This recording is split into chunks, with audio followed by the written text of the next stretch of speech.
Hey dudes and dudettes, thanks for tuning into this episode of the Be Kind and Rewind podcast. A podcast chock full of everything that is nostalgic about the 80s, 90s, and more. This episode, crack open a tab, order a personal pan pizza, and pop a tape in the VCR because we're talking about things that only happened in the 80s and 90s movies.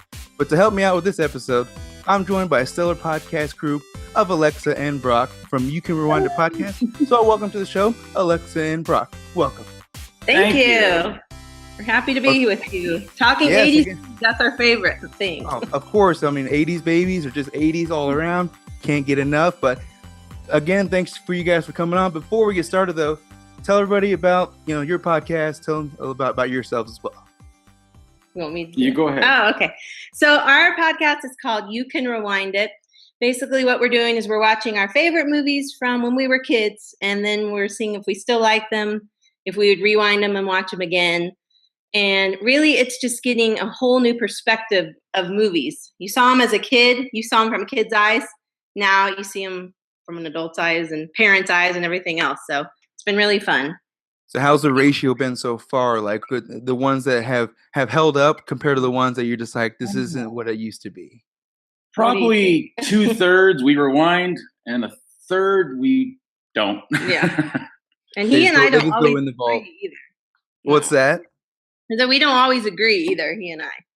Well, it's based on perspective too, nostalgic perspective. It could be a certain time of your life that you enjoyed a certain movie. It may not have been a great movie, but the time that you enjoyed it was pretty awesome. So some of these movies just have different perspectives. So I can definitely see where the differences come from. But yeah, so like I said, I've listened to you guys' podcast for a little bit now. Definitely enjoying it. Your intro is probably one of the best intros I've heard in a while. How'd you guys come up with that?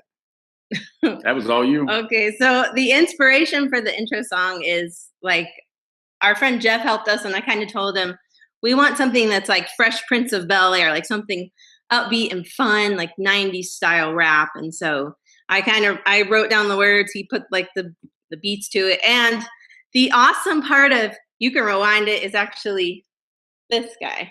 I say one. Yeah? Yeah, just one line. Very important line. And that ended up being the name of the podcast because originally we were going to use a different name. And then we realized someone had it already.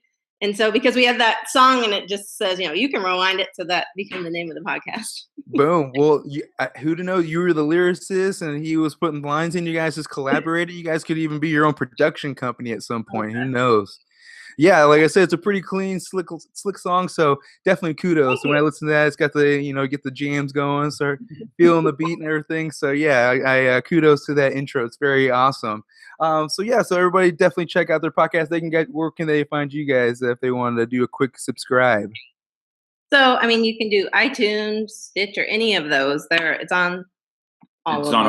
All the major outlets. It's on there. So any of those. All right, no, we'll get the specific ones plugged later. Don't worry. So for now, let that marinate, everybody. You can rewind it. But in the meantime, we're here to talk about some tropes, some 80s and 90s tropes that we see. Things that, because the 80s and 90s were a special time in cinema. Like it feels like, cocaine fuel productions, lots of things were being greenlit for whatever reason. The most obscure movies were being greenlit.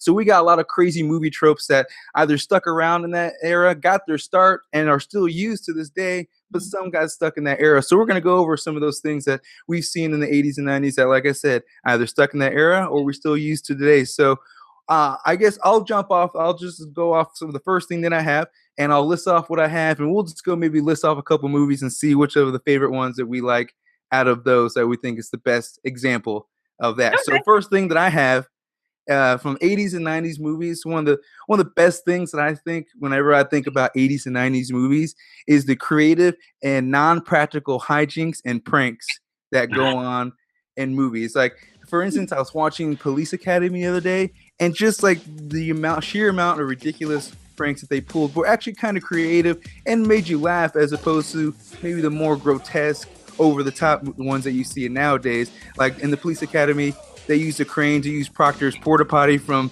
the construction zone over to the stadium, like stuff like that. Like, so you see things like that scattered all over 80s and 90s, like the Dumb and Dumber laxative prank. Hey, Harry, old buddy, old pal. Yeah? Will you join me in a good luck toast before you head out? Oh, sure thing. Whatever you think will help your chances. Yes, sir. You know why I like you, Harry? Because you're a regular guy. Yep. That's why I want you to stay regular. 1/2 teaspoon for fast, effective relief.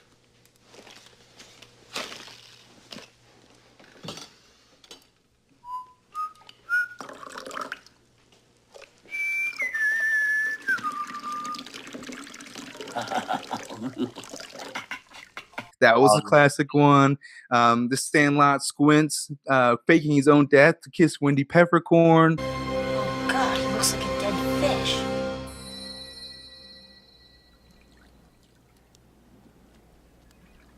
What? This magic moment. Little pervert! Oh, man, he's a deep shit. And one of my favorites is the Stand By Me lard ass. You know, he's throwing up on everybody at the pie eating contest. So, like I said, hijinks and pranks are one of the maybe lost arts of Hollywood. So, do you agree? What do you think about the hijinks? I agree. I absolutely agree. It seemed to be a little bit looser with the rules. Like there was no serious punishments. You know, this is. I'm sure there was, but it didn't appear that way in the movies. You could get away with murder. You could flood the principal's car and throw it in the lake, and then everyone just pat you on the back, and it was the end of the day. Yeah. I agree. Yeah, that's true. And I can't believe you watched Police Academy. What a great movie.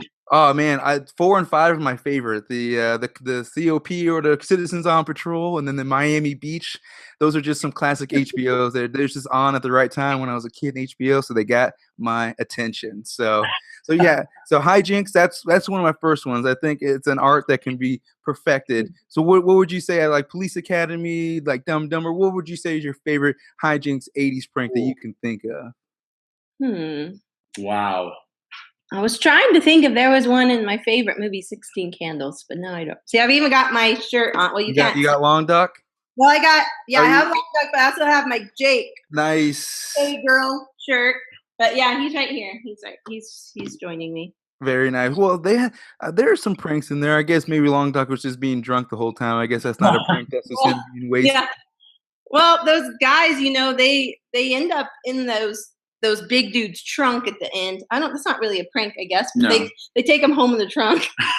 The guys who knock over their beer cans. It's just one of those memorable things. You don't know this necessarily the prank in detail, but you remember the situation for sure. So, of course, just another classic thing of the 80s and 90s. So what is your guys' first thing that you want to bring up? Okay, so what I had was every 80s movie, well, not every, but okay, a lot of them have a montage.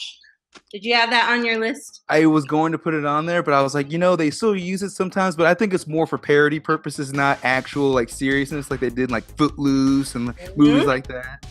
You have the movie, we did it for the podcast, Rocky IV is just, the whole movie's a montage. Oh yeah, like if they just want to use motivational videos, they just play that entire movie with no dialogue. It's just, I think there's like 3 lines of dialogue and the rest is just montage. That's what I told him, like the script must have been like 2 pages and the rest like montage. Like Sylvester, we get it, man, but we can't take this script. Yeah, Mannequin has a huge montage of dressing on all the different clothes, and that must have taken hours. Like, oh yeah, and they did in that short montage. Mr. Mom has a takeoff of Rocky, and he does a montage kind of getting himself back in shape. So it's like montages. Footloose. Some classic Michael Keaton. Oh yeah, I love Michael Keaton. Yeah. Yeah, the montages were just like, it was like a go-to. It's like, we need to fill like 60 to 75 seconds of time, so let's just throw and you're right, sometimes those montages can take, it looks like they take weeks to film because they have so many different angles, so many different clips they're jumping to. But man, if you got the right tune, it was all about the right tune too. Absolutely. You couldn't just put any montage together, it had to have the right tune. And if it didn't have like a semi-hit 80s, because they didn't all need to be hits, but it had to have that funky beat, like that just upbeat do. But if it didn't have that, it was a failed montage. But you know what, to think about it, I can't really think of any bad montages. Can you? No, but that Rocky one was just ridiculous. It was over the top. It was just long. By the fourth movie, you're like, Rocky, you get like 2.5 montages per movie, and you're like on the fourth one on this one. Well, that was his favorite, was 4. That's why we watched that one. 4 oh, was yeah. The Ruski, if he dies, he dies. Yeah, that's Russia. Come on. That's right.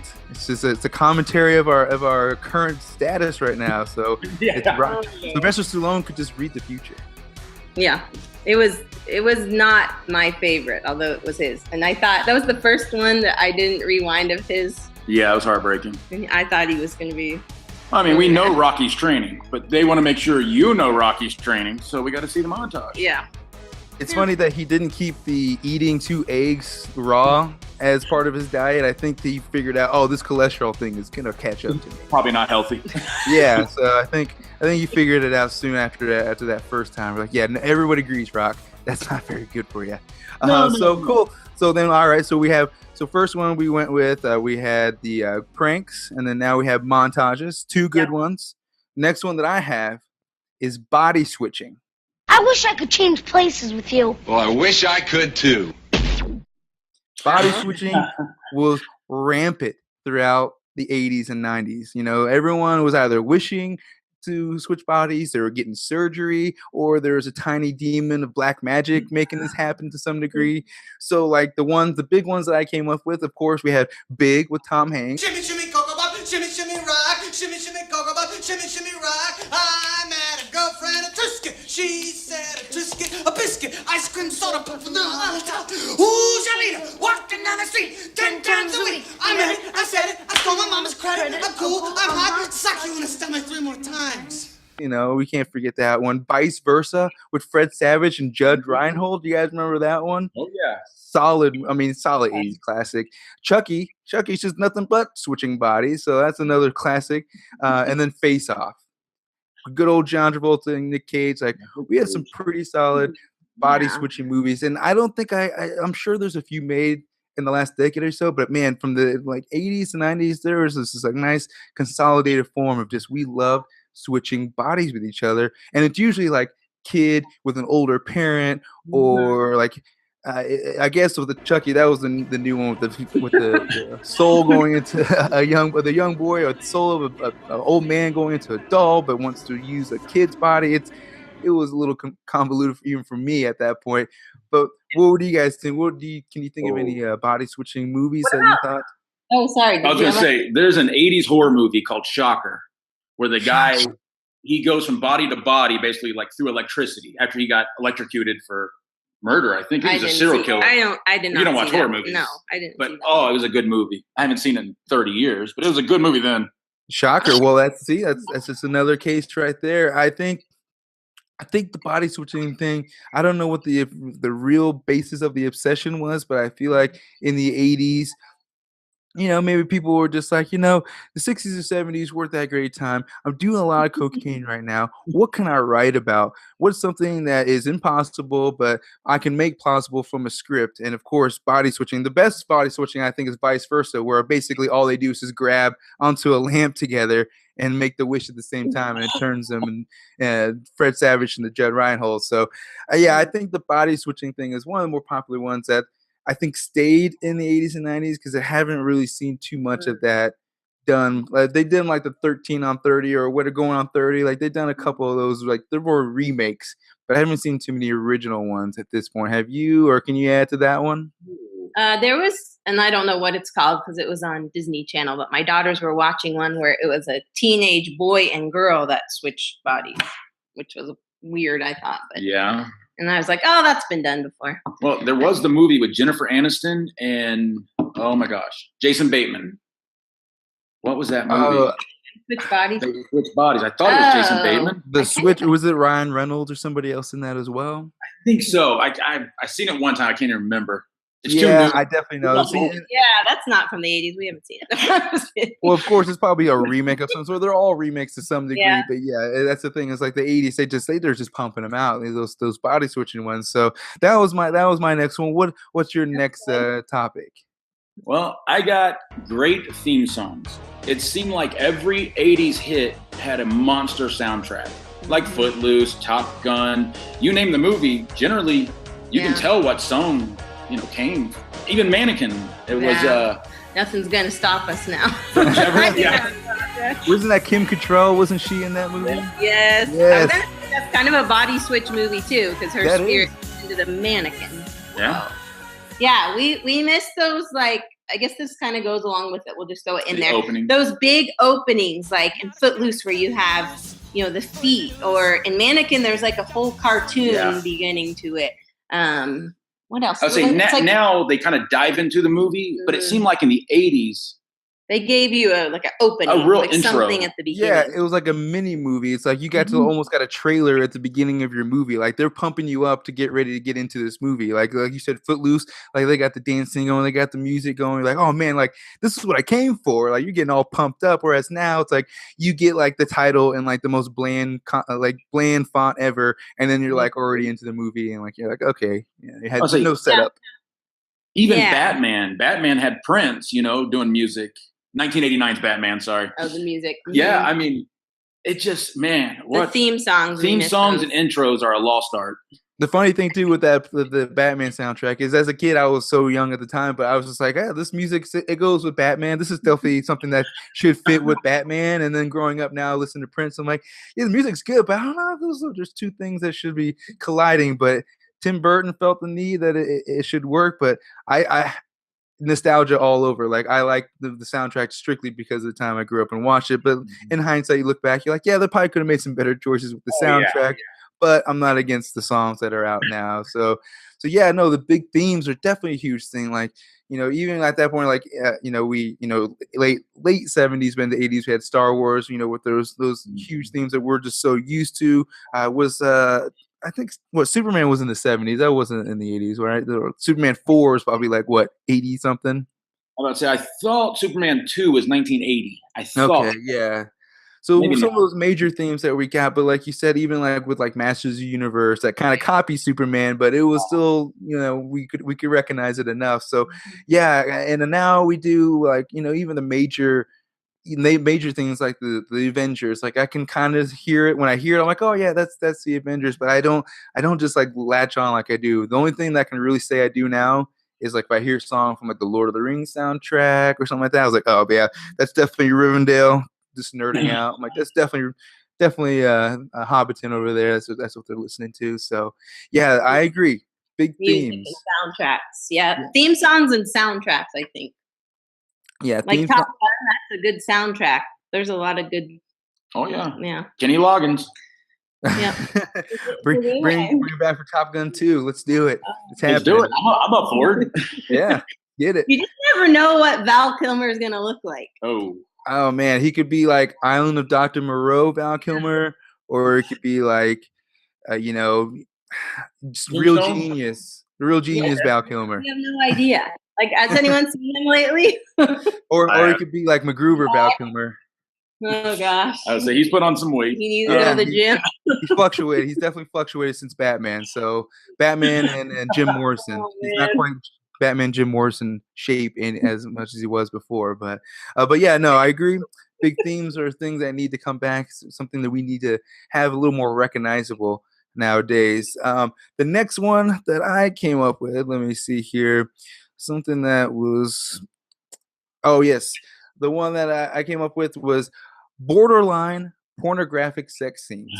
This is another rampant thing that went through all of the 80s and 90s, especially with some of the B-level movies. You would see on VHS or on like Cinemax. You're like, oh man, if you popped it on the right time, you're getting some pretty borderline pornographic movies. And one movie in particular that always caught my attention was the movie Fair Game with one of the Baldwin brothers. I can't remember which. I can't remember. And Cindy Crawford.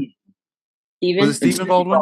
Yeah, and Cindy Crawford's nude in that, right? Yes, yeah. So they have a couple scenes, and one of them's in this train scene. And of course, me being like 11 years old, okay, I gotta wait an hour and 12 minutes before this train scene, so let's get to it. And I was just like, oh, this is definitely not for my eyes, but HBO, thank you very much. So that was definitely one of the main movies I just remember being like, I would wait for that scene to happen. And then one that actually scarred me was Howard the Duck with some duck boobs and the old Scott. almost bestiality that happened between him and Leah Thompson. Movie. So like that was just a few examples of some of the weird sex things that went on in the 80s and 90s. So like, you guys agree with that as well? Oh my gosh, Risky Business, Bachelor Party. I mean, it seemed like especially B movies in the 80s had to have nudity. You can go watch, I know you never heard of this, no one has, Burger Academy, and there's nudity. I've never heard. I have not, but I have to check it out I now. have to Google that. I worked at a video store, okay? Oh, that's true. Yeah, he worked at back when they had a video store, he worked at one. Very nice, yeah. But I wrote down too is that before there was no PG-13 rating until 1984. And so like if you're watching 16 Candles like we just did, there's nudity in it.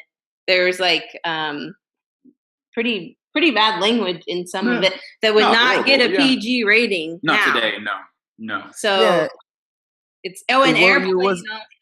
What year was it the PG-13 rating came in again?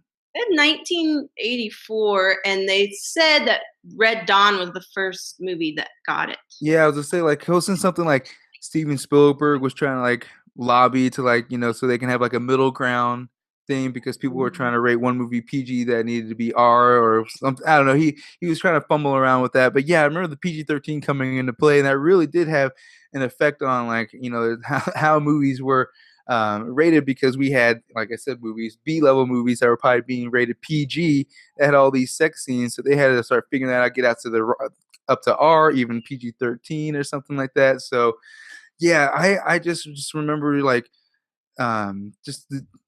randomly watching a movie with like my dad or something or my parents, and all of a sudden a crazy sex scene would come out. Like, oh man, gotta cover his eyes. Like it's like and it happened more often than not. So I was just like, man, like what was it with movies back in the day? They just felt like it was unnecessary, or it was necessary that a sex scene had to be in there, at least 3 to 4 sex scenes. So that was just something that I felt in the 80s, 90s just loved. So what's your next one? Well, this kind of goes along with that, but they also love to just throw in a shower scene, just in a ton of movies. Sometimes it wouldn't always be shower. It might be like locker room / shower scene.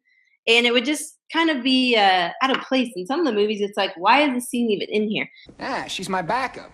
I mean, she was a fun ride, no doubt about this, but she's a previously owned vehicle. I'm into that new car smell. You asshole! Whoever left these towels over here is an asshole. And I don't know if you ever saw, I know you've seen Footloose, but if you remember the part where they're in the male locker room, I didn't even remember that part. No. But I mean, it's pretty graphic. You see a dude's pubes for a good 30 seconds. And I don't mean just a little bit. He's got like a full-on bush. Man, yeah.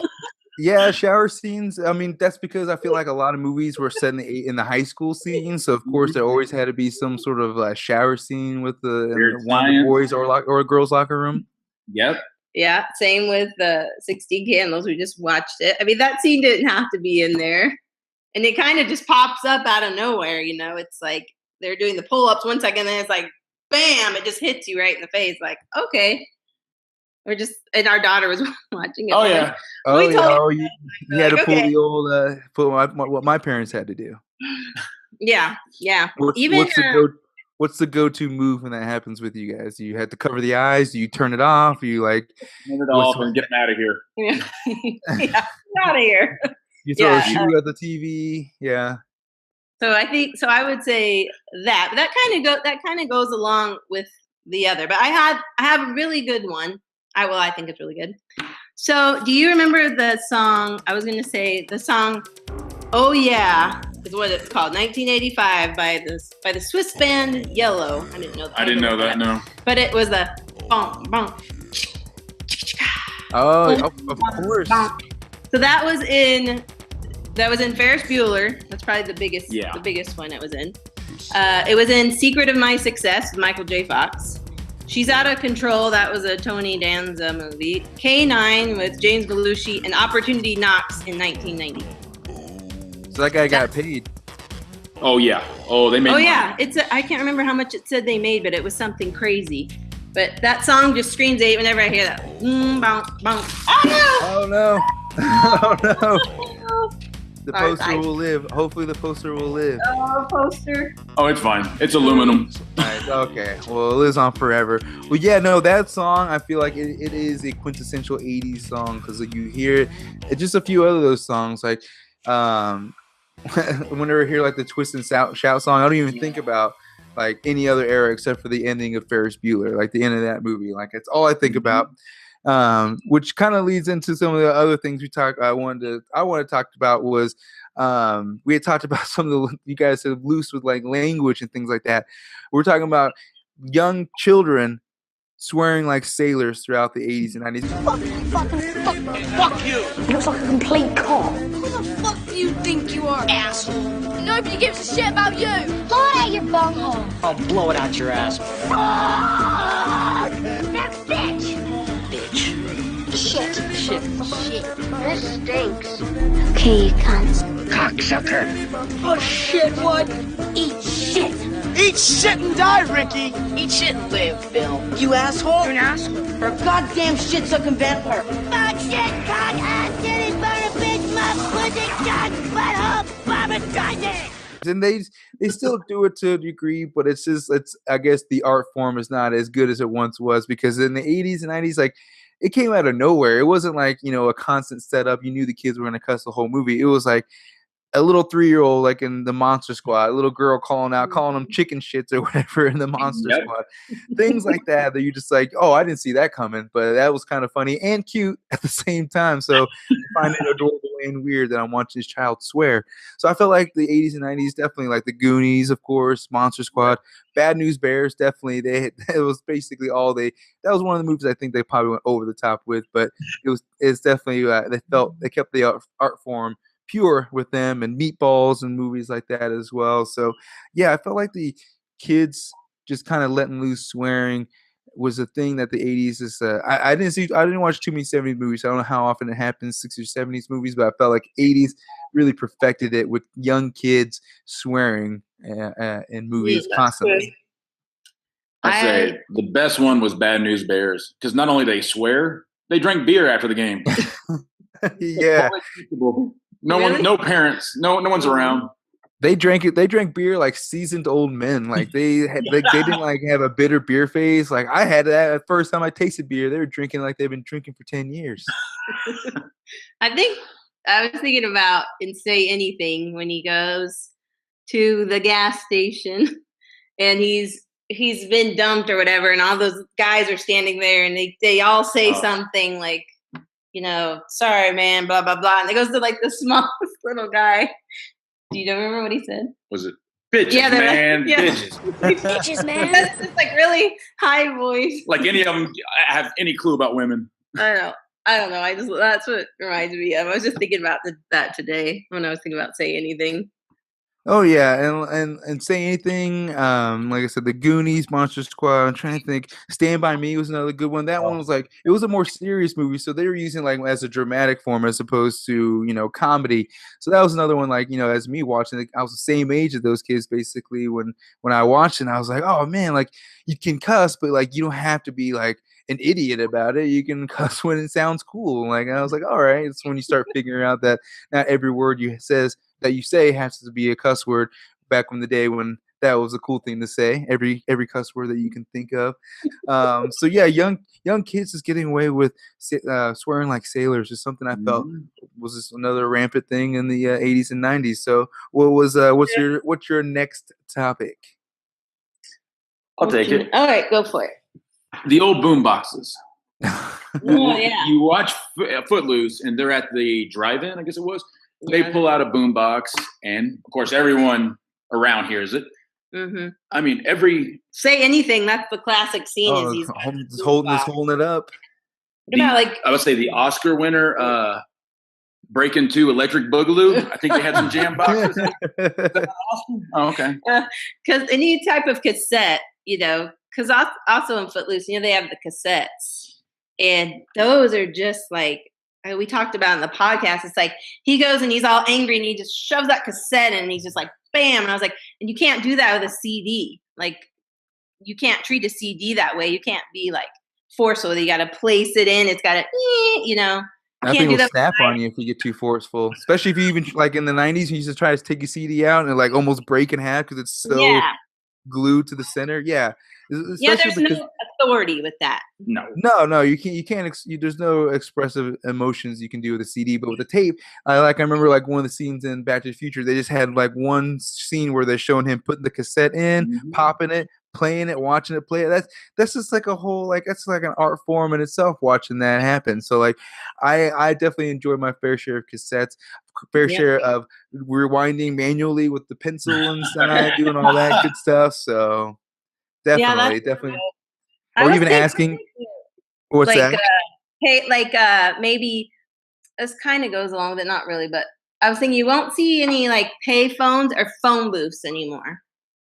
That's true. If they only use it, it's because someone's peeing in it or Deadpool's using it for a promo. That's pretty much all we've seen at this point in time and Bill and Ted's pretty much, I think they were even using the phone booth when it was like 3 years out of service. At that point, we were done with phone booths by the time Bill and Ted were doing it. We're like, yeah, Bill, we get it.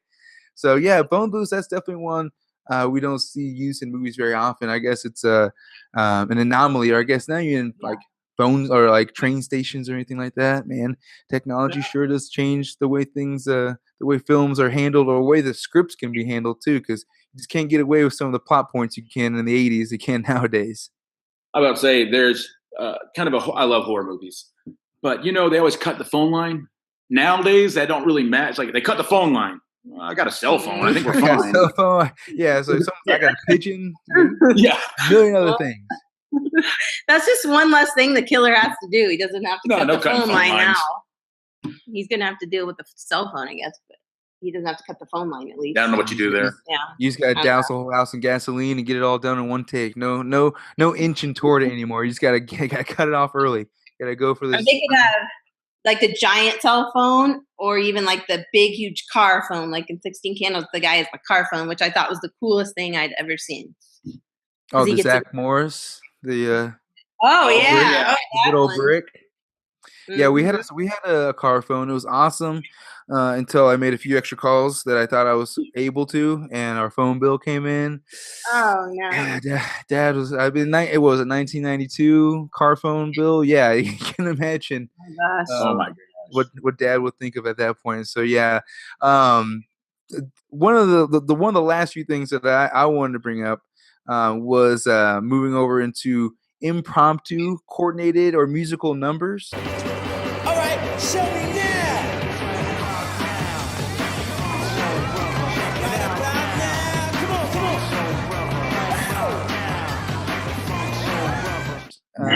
Oh, okay. It's something that, of course, probably happens, but I feel like the 80s perfected it as usual. Of course, with like the Beetlejuice dinner, the Deo.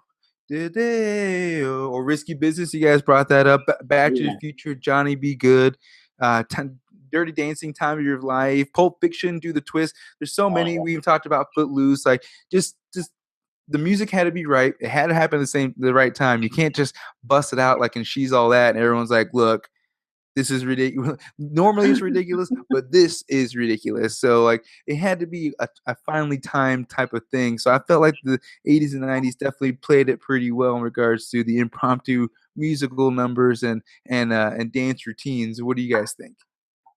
I would say Footloose to me is like, oh my gosh, a town where no one can dance, but everyone knows the latest dance moves.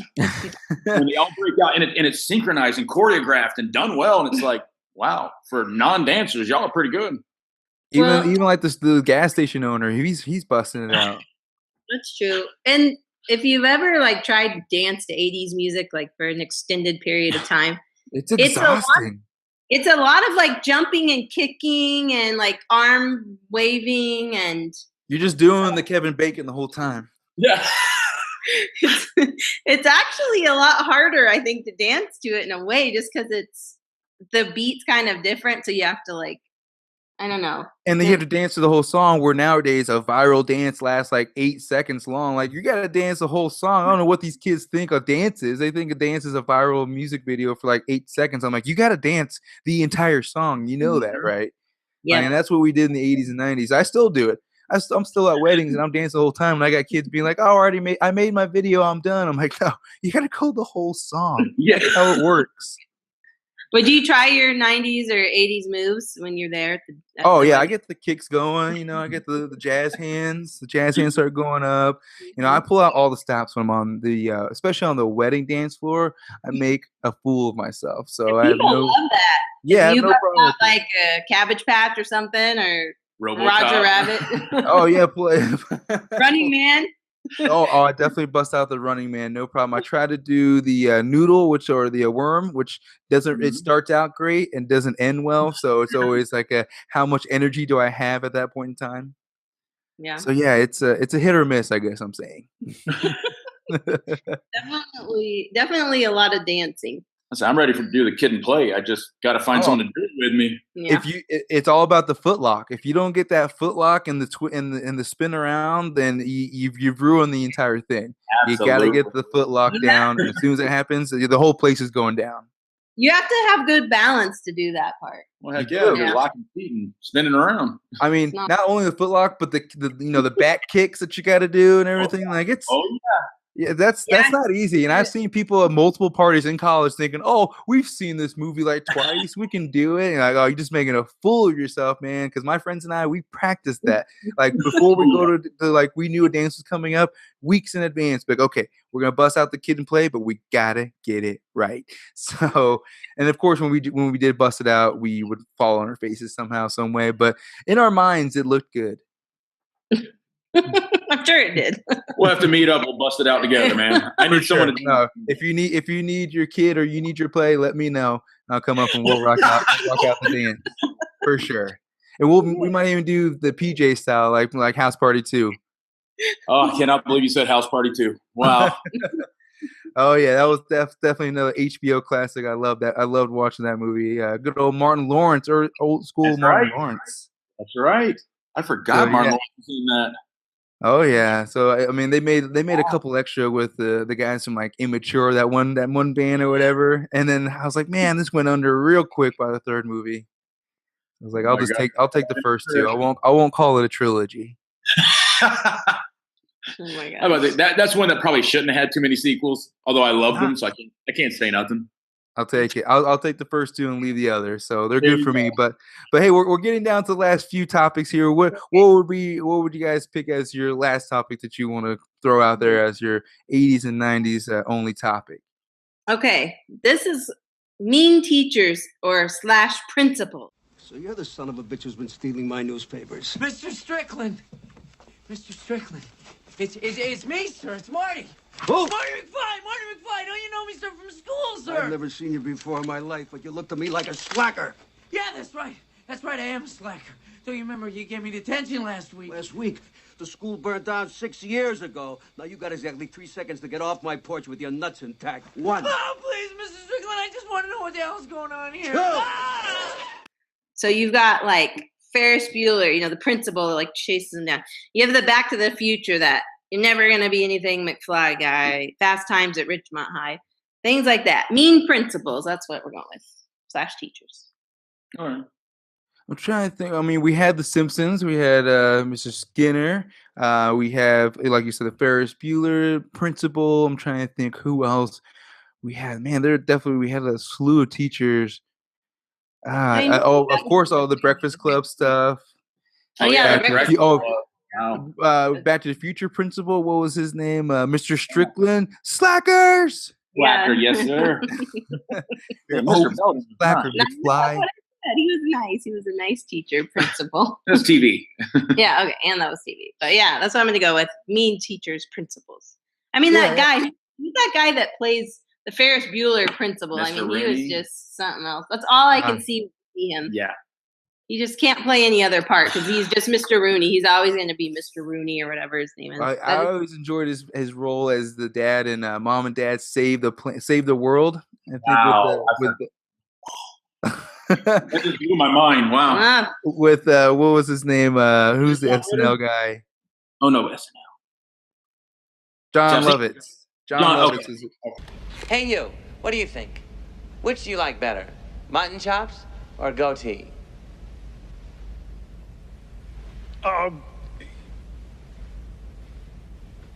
Be honest. Mutton chops, my lord? No. No, I like the goatee better. Shoot yourself in the head. Now.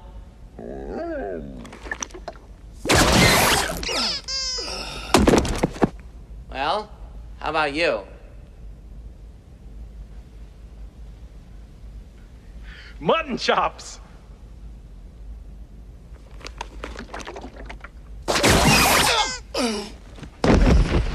Planet of idiots.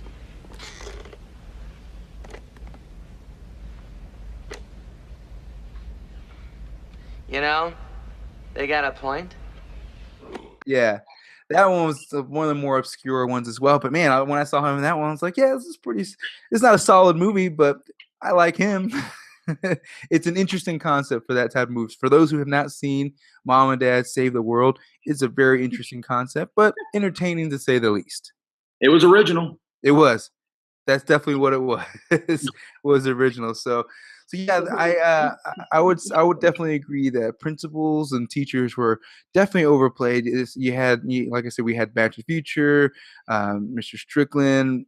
I know there's more. I just can't. But that just stood out to me. Oh, because I felt like you feel like 8 out of 10 movies that were released in the 80s and 90s were formed around high school or school to some degree. So like there's always that one teacher and they didn't really have they didn't have like the opposite spectrum. There weren't too many like great there were no like Pride and Prejudice, or not Pride and Prejudice. What's that movie with Edward James Olmos? Stand and Deliver. That's it. There were no too many stand and delivers. It's mostly like, let's just make the teachers look like assholes because let's set the expectation for these kids. So when they go to school, their teachers are going to be mean to them regardless. Which I thought as a kid, I was like, man, this is how teachers are. Yeah. That's why Dead Poet Society stood out so much. It was a positive teacher. Positive. Yeah, it's like, oh, so when is Robin Williams going to be my teacher again? When does this happen? Like, no, never. It will never happen. I had some good teachers. I didn't have any like Mr. Strickland's. I never had anybody who was like over the top disciplinarian. So I know they're out there, but luckily I didn't have to deal with that. I don't think they get away with saying that stuff now. Not anymore. Not anymore. I mean, Mr. Rooney, he chased him down. Yeah.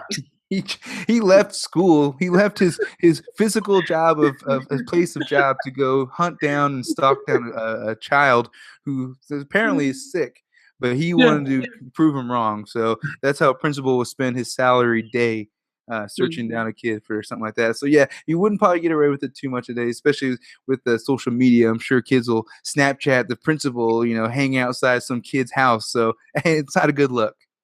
Yeah, true. Not a good look. So okay, no, not at all. So moving on to my last one before we start closing out for this episode. My last one, something that's near and dear to probably a lot of people's hearts in the 80s and some of the 90s, is Cannon Film Productions. Cannon Films, the home of high-powered, high-voltage motion picture entertainment. With the screen's biggest spectacles, brightest stars, and boldest lineup of explosive entertainment.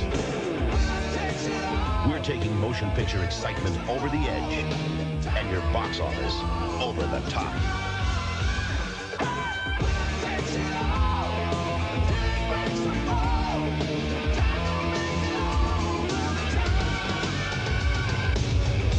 We're Cannon Films, and we're dynamite. Wow. That we only got to enjoy for a short period of time throughout the 80s and 90s, but the short period of time that the movies that they gave us were just pure garbage plus awesomeness plus ridiculousness all at the same time. And of course, we're going back to ridiculous premises and over the top, gruesome deaths, along with the cocaine fueled productions. Like we got Masters of the Universe. We got Death Wish with Charles Bronson. We got Delta Force, Chuck Norris, American Ninja, and Enter the Ninja. If anyone has not seen Enter the Ninja, I recommend you do not watch that sober because it may mess your mind up if you watch it sober. So, for that said, there's a documentary. There's a documentary on Netflix all about Yes. Canon films. What I forgot what the name of it, but I was gonna recommend that. So yes, if you go on Netflix, there's definitely an awesome documentary of the life of Canon Films and what it was and how it came to be. The guys who ran the show, like two brothers, I think. I can't remember if that was the case. Two brothers running it, and they just had a lot of money, and there's lots, of course, 80s, lots of drug fueled production. So we got a lot of sweet premises and maybe mid to low quality type action movies, but man, they really made up for it with like the sex and the over the top deaths and just like the premises and things like that. So I definitely enjoyed my fair share of Canon films growing up because I didn't know they were made all by the same company, but it kind of made sense once you looked at it. So what were your thoughts on good old Canon films? I would say American Ninja is crap, but classic. Love American. Oh my gosh. Was that with Eric Roberts? I'm trying to think who the white ninja is, and I can't. Oh my gosh, I can't think. I just remember you watching that documentary and me like being like, "What is this?" One of the best documentaries out there. It's just a perfect outline of the entire experience of Canon films. And it really kind of shows the 80s for what it was. I mean, those guys were turning out movies like 2 or 3 a week, it seemed like. And crap movies, except for Masters. Yeah. Masters of the Universe is great. Oh man, I mean, Dolph Lundgren could barely speak a word of English, but the only English words he knew were literally the lines that he said, and they're like repeated him back to him like literally seconds before he said it on camera. So I don't care. I have He-Man action figures strictly not for the cartoon, but because of Dolph Lundgren and that Masters of the Universe movie. So, and they're talking about making a new one. But I'll still enjoy the old one. But just for the that one was like probably I think the most expensive Canon film because they had like the huge sets, they had the props and everything like that. So it wasn't like a financial success, but it's a cult classic like most of their movies. Like they weren't like huge financial successes, but hearing like Charles Bronson and Chuck Norris and movies like that, they're cult classics. So they probably made their money in like long run DVD sales, and now it's like Blu-ray remastered stuff. But they're long gone now, so that's just going to somebody who bought it out years ago. It should have been us. We could have bought Canon. Yeah, we could have. We all could have bought Canon. I think at some point they would have given it to anybody at that point once it was done with its reign of terror in Hollywood. So, that was my last one. Do you guys have one more? Anything you want to toss in there? Any honorable mentions or anything like that? I'd say a lot of the things are more of a generational. I miss pagers, and I forgot we were watching, and they pulled out a pager, and I thought, wow. Yeah. Pager. That was I never had one. I wasn't cool enough. I know my parents wouldn't have got me. No, not me either. No. I was gonna say I wrote down big hair. Big hair. Yeah, big hair. The glam metal age, of course. Yeah. I think the clothing, and I think you wrote like the gym outfits, the shorts, and the coaches. Or the dudes back in the day, they wore the fishnet like tanks that were cut off like at the chest. Oh yeah. They wore that like to class. Like, what the hell's going on? But the coach's shorts, you could see everything. The crotch coach shorts. Yeah. Of course, yeah. It's funny because I don't know how much you remember of Can't Buy Me Love, but there's a scene where they're in home ec, and the one guy, he has no shirt on. He just has on an apron. That was it. He has on the apron, no shirt. He has on, I think earlier he had on that like half shirt. It's just ridiculous. It's like no one's gonna be cooking with no shirt. It's the first day of school for one thing, and they're already like cooking something. That never happened. I'm telling you, those movies were setting unattainable expectations for high school. I thought that I could show up with no shirt on, or I thought that I could pull some of these hijinks, like toss the principal's car in the lake for senior prank, and get in trouble. But there are consequences in real life. They don't show that in the 80s movies. So that's one thing I wish they did, because we pulled a few pranks that we thought were going to be funny like they were in the movies. They were funny until we got in trouble. So yeah, just consequences, folks. Consequences. That's all I got to say. I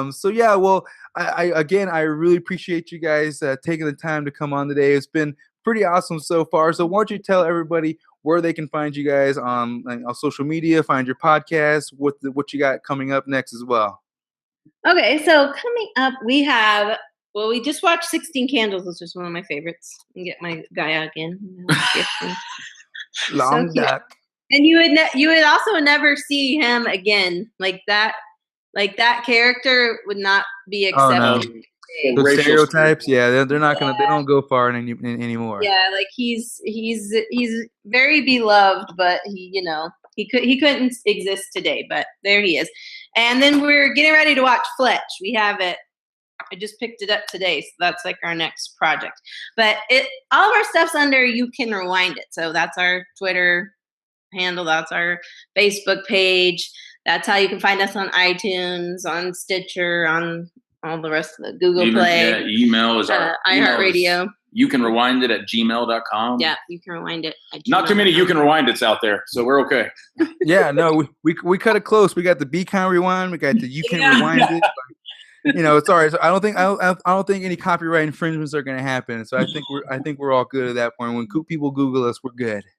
Yeah, and they can just it's just shocking. Like there's movies that I love that I went back and thought, oh gosh. And then there's some that I was like, I don't remember this movie and I don't think I liked it. I went into it thinking I wasn't going to like it, like The Burbs. And it's a great movie. So, I mean, don't throw these movies away. Keep, bring it back. Watch them again. Give them another chance, even if you think you didn't like them. You'll get something. Of course, like I said in the beginning, it's all about perspective. So if you enjoyed the movie at a certain time in your life and maybe you saw it later on, it's got a little bit different vantage point at that point. So, but yeah, I definitely have my fair share of movies that I grew up loving. I was like, oh, we're just gonna buy this VHS, pop it right back in. It's gonna be the same experience, and it's not. And I've cursed myself from that particular movie for the rest of my life. So I've had to play kind of like a hit or miss game. Like, do I really want to watch this again, or is this going to be like, am I going to ruin the experience that I had from the beginning? So, but you're right. You got to give them another chance and see how you really feel the way it is nowadays. So everyone go check out their podcast, go subscribe, follow them on Twitter and all the other social medias. But for the Be Kind to Rewind podcast, you can find me on Facebook, Twitter, Instagram, SoundCloud, iTunes, all those major podcast areas. So go ahead, subscribe, like, and follow. And again, thanks for tuning into this episode. Check us out next time and be excellent to each other. Hey, thank you. Thank you.